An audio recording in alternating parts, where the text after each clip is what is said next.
आज आप सुने हरतालिका तीज व्रत कथा।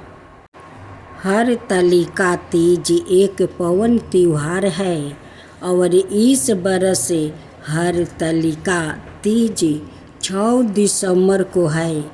इस दिन सुहागिनों महिलाएं अपने पति की लंबी उम्र के लिए निर्जला व्रत रखती है और फिर अगले दिन पूजा के बाद इस व्रत का पारण किया जाता है।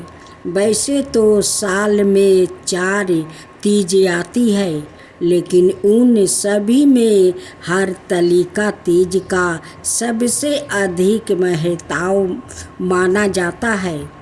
इस व्रत को कुंवारी लड़कियों द्वारा भी अच्छे वर की प्राप्ति के लिए रखा जाता है।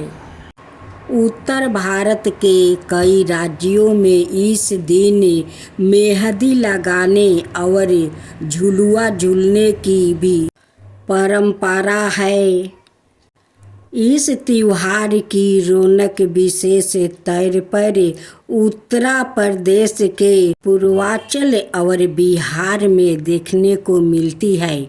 इस व्रत को निर्जला रखा जाता है और अगले दिन पूजन के पश्चात ही व्रत खोला जाता है।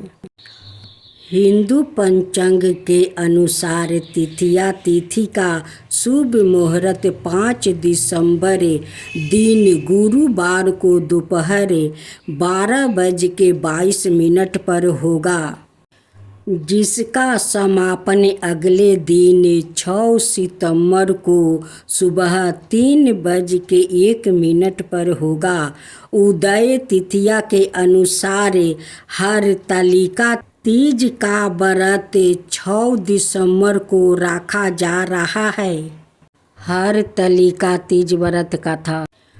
हे गौरी पर्वतराज, हिमालय पर स्थित गंगा के तट पर तुमने अपनी बाल्यावस्था में 12 बरस तक अधोमुखी होकर घोर तप किया था। इतनी अवधि तुमने अन्न जल ना ग्रहण कर पेड़ों के सूखे पत्ते चबा कर व्यतीत किया। माघ की विकराल शीतलता में तुमने निरंतर जल में प्रवेश करके तप किया है कि जला देने वाली गर्मी में तुमने पंच अग्नि से शरीर को तपाया है कि मूसलाधार वर्षा में खुले आसमान के नीचे बिना अन्न जल ग्रहण किए समय व्यतीत किया है। तुम्हारे पिता तुम्हारी कष्ट साधना तपस्या को देखकर बड़े दुखी होते थे।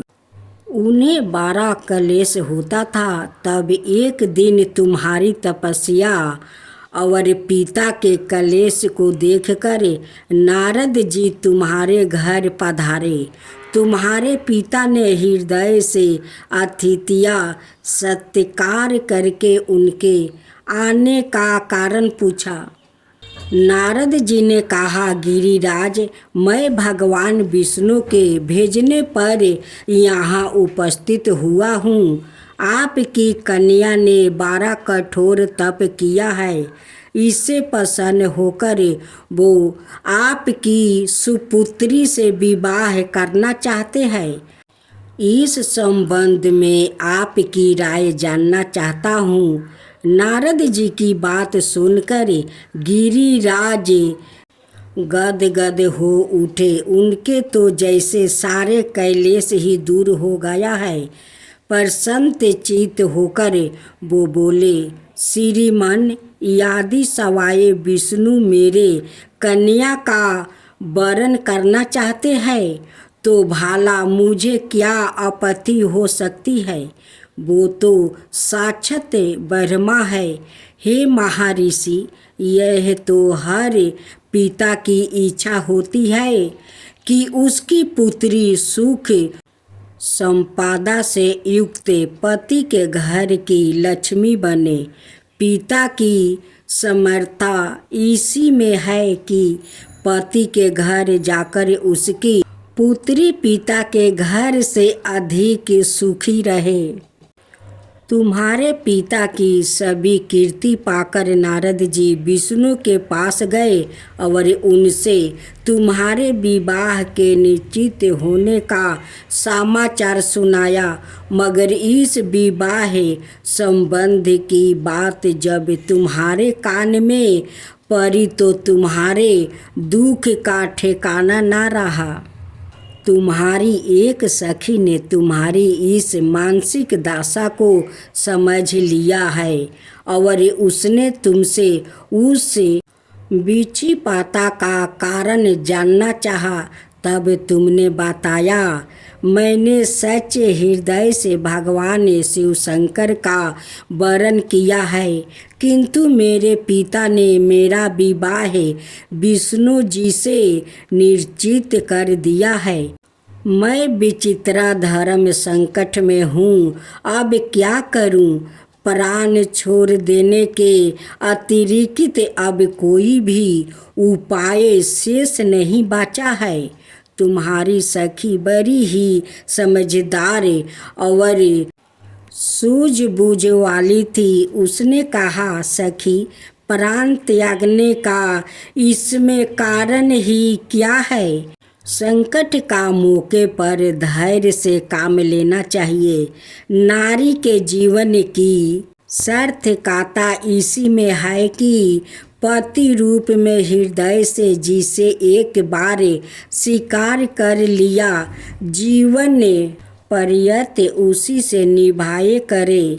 सच्ची आस्था और एक निष्ठा के समझ तो ईश्वर को भी संपूर्ण करना पड़ता है। मैं तुम्हें घनघोर जंगल में ले चलती हूँ, जो साधना स्थली भी हो और जहाँ तुम्हारे पिता खोज भी ना पाए, वहाँ तुम साधना में लीन हो जाना। मुझे विश्वास है कि ईश्वर अवश्य ही तुम्हारी सहायता करेंगे। तुमने ऐसा ही किया। तुम्हारे पिता तुम्हें घर पर ना पाकर बड़े दुखी और चिंतित हुए। वो सोचने लगे कि तुम जाने कहाँ चली गई है। मैं विष्णु जी से उसका विवाह करने का प्रण कर चुका हूँ। यदि भगवान विष्णु बारात लेकर आ गया और कन्या घर पर ना हुई तो बड़ा अपमान होगा। मैं तो कहीं मुंह दिखाने के लायक भी नहीं रहूँगा। यही सब सोचकर गिरिराज ने जोर शोर से तुम्हारी खोज शुरू करवा दी। इधर तुम्हारी खोज होती रही और उधर तुम अपनी सखी के साथ नदी के तट पर एक गुफा में मेरी आराधना में लीन थी। भाद्रपद शुक्ला पक्ष तिथिया को अस्त नक्षत्र था। उस दिन तुमने रेत के शिवलिंग का निर्माण करके व्रत किया। रात भर मेरी स्तुति के गीत गाकर जागी। तुम्हारी इस कष्ट ध्यान तपस्या के प्रभाव से मेरा आसन डुलने लगा। मेरी समाधि टूट गई। मैं तुरंत तुम्हारे समक्ष जा पहुंचा और तुम्हारी तपस्या से प्रसन्न होकर तुमसे वर मांगने के लिए कहा। तब अपनी तपस्या के फल स्वरूप मुझे अपने समक्ष पाकर तुमने कहा, मैं हृदय से आपको पति के रूप में वरण कर चुकी हूँ। यदि आप चुपचाप मेरी तपस्या से प्रसन्न होकर आप यहाँ पधारे हैं तो मुझे अपनी अर्धांगिनी के रूप में स्वीकार कर लीजिए। तब मैं तथास्तु कहकर कैलाश पर्वत पर लौट आया। परात होते ही तुमने पूजा की।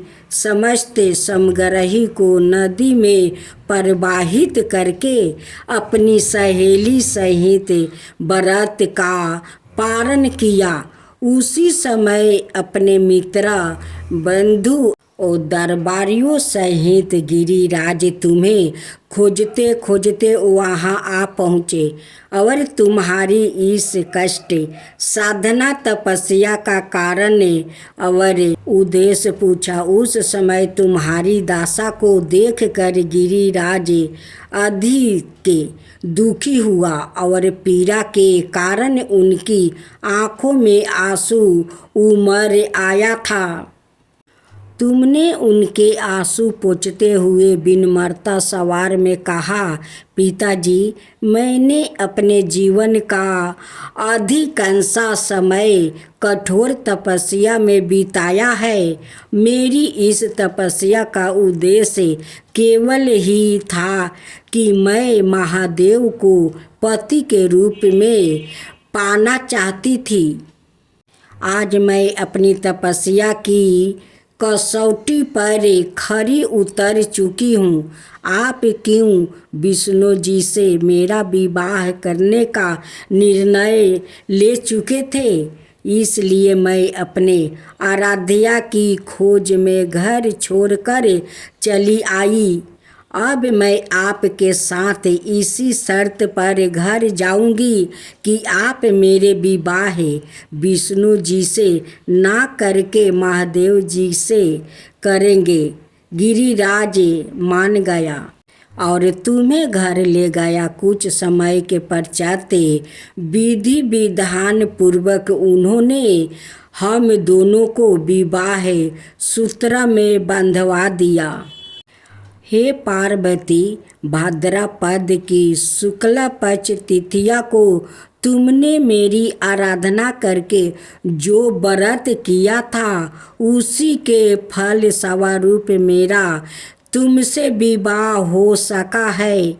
इसका महत्व यह है कि मैं इस व्रत को करने वाली कुंवारियों को मनोवांछित फल देता हूँ।